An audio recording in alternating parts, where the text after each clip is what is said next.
Hello. I would like to speak about Byzantium. We always hear Byzantine Empire, the Byzantine culture, the Byzantine heritage, the Byzantine emperor, the Byzantine people, etc. So, what is Byzantium? Well, basically, Byzantium refers to Eastern Rome, today's Balkans, Anatolia, and some parts of northern Africa, and the capital being the Constantinopolis. Well, from the history, uh, there was this Roman Empire ruling all over Europe, and it was a very vast empire at its time. And in the beginning of the 5th century, it was a so big empire that it was quite hard to run the empire from one capital. So the empire was divided into two parts, being the Western Roman Empire and the Eastern Roman Empire. The capital of the Western Roman Empire was Rome, and the capital of the Eastern Roman Empire was first named as Nea Roma by the great Emperor Constantine, and then after he died, the city's name converted to Constantinopolis, the city of Constantine. The Western Roman Empire didn't last long. It was collapsed by the end of 5th century, but the East remained because East was prosperous. It was on the trade routes at that time, so it it managed to survive for nearly 1,000 years more.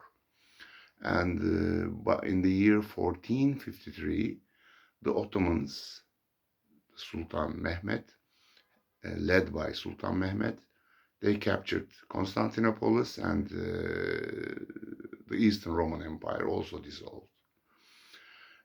During this era of 1,000 years being Eastern Roman Empire, uh, that empire, that state, was never called Byzantium.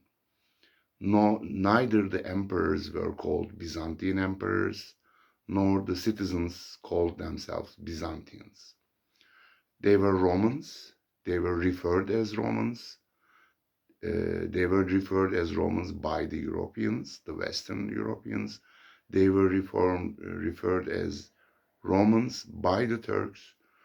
When Sultan Mehmed conquered Istanbul, he added the title Kayseri Rum to his existing titles. Kayseri Rum means the Emperor of Rome.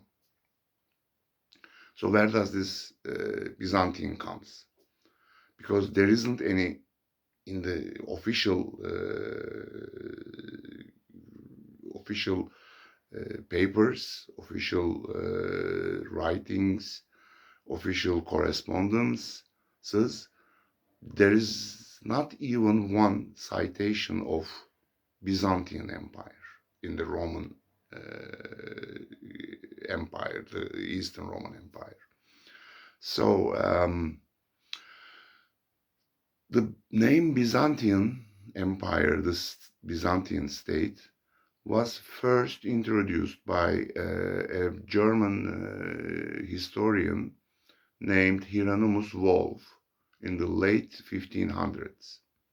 So he published a book named Byzantium, and he claimed that this Eastern Roman Empire was actually Byzantine, not Roman. So where does this Byzantine name comes from?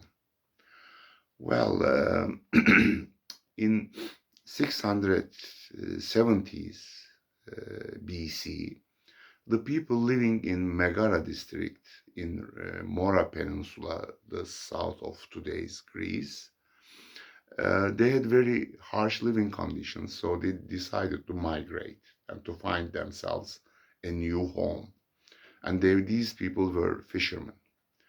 So they sailed up north, and they found today's Istanbul a good spot for fishermanship, fishing. It also had a natural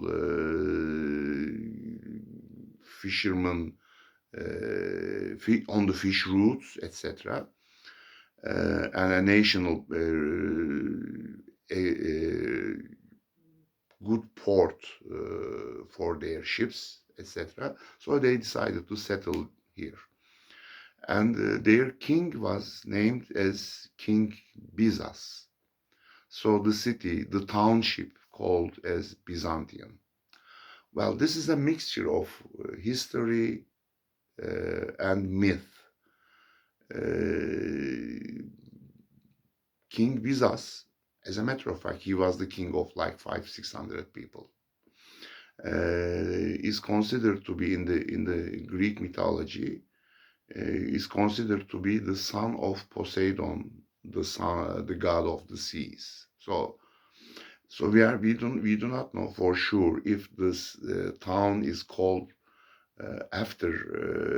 named after Bizas, because he was the king, so they named the place as Byzantium, or somehow the name of the town was Byzantium, and they planted a King Bizas, and being the son of Poseidon, we don't know for sure, but there was a settlement there.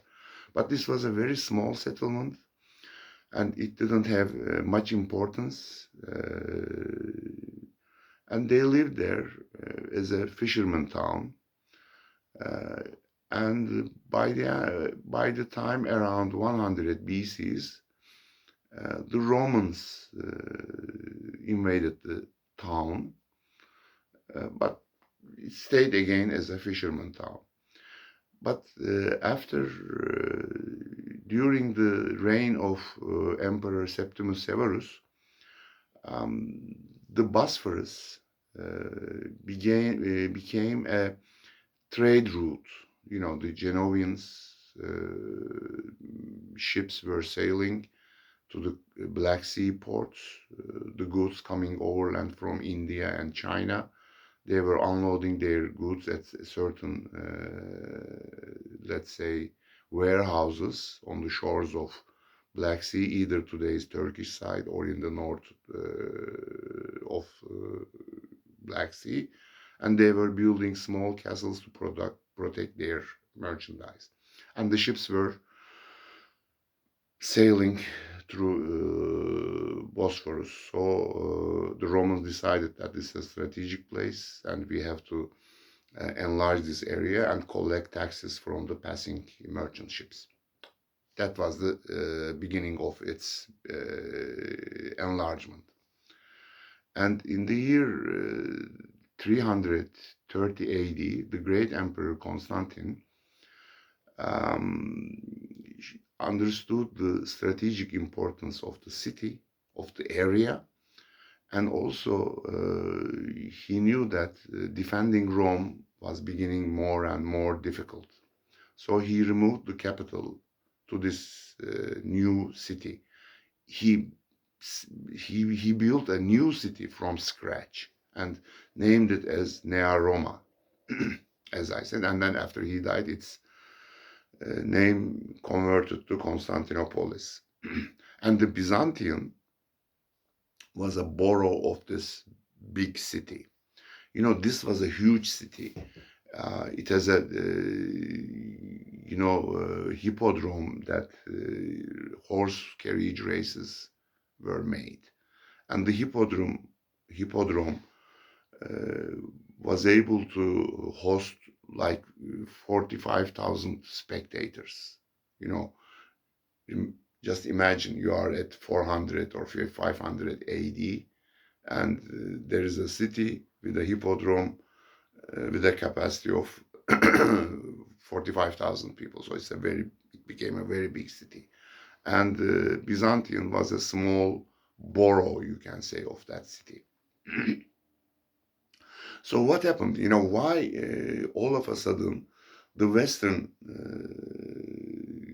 historians claimed that this is not Roman Empire, this is Byzantine Empire, and this idea was bought by all the European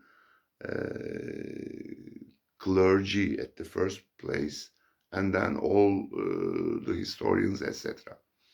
Well, the reason is the Western European intellectuals, after the Western Roman Empire collapsed, they had a longing or yearning for the Roman Empire, because the Romans brought law and order to Europe and prosperity.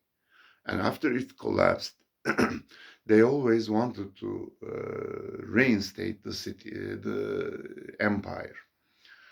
And there were some efforts, like in 800, in the Christmas day of 800, the Pope crowned the great king of the Franks, the great Karl, or Charles Magne, and he crowned him in St. Pierre Church as the emperor of the Holy Roman Empire. But it didn't last long because it was something artificial. But this title remained until the beginning of the 19th century. It was mostly on paper, but still, you know, they want to create or reinstate the Roman Empire. So if there is a Roman Empire they want to create, but there is still the Eastern Roman Empire. So how come there can be two Roman empires? So you know, they thought that, well, this is not Roman Empire, this is Byzantium, this is something different. The real Roman Empire is in the Western area, which we are trying to reinstate. So in any chronic in the Eastern Roman Empire, in its official papers, official writings, official legislation, you cannot find any name of Byzantium during that 1,000-year reign of the Eastern Roman Empire. They always referred themselves as the Romans. The emperors were Roman emperors, the people were Romans, and the name of the state was Roman Empire. You know, this reminds me of Hitler's propaganda minister, Joseph Goebbels. He says that if you get a lie or a phenomenon, a false phenomenon, and repeat it constantly and persistently, then it is perceived as true, although it's not true. This is what happens in Byzantium. There is no Byzantine Empire, but it was Eastern Roman Empire. There was no Byzantine emperors, they were Roman emperors. There was no Byzantine culture, they were Roman culture. And the people were not Byzantines, they were Romans. Okay, have a good day.